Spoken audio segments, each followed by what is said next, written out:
Okay, class, pencils out. It's time for our lesson. Oh my god, I forgot my pencil.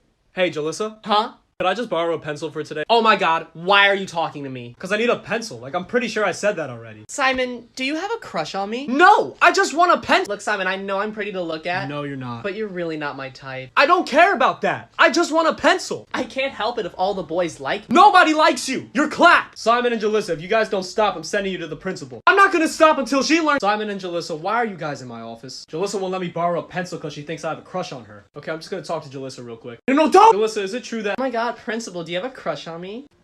I have a wife? Hasn't stopped me before. 911, I'm being harassed?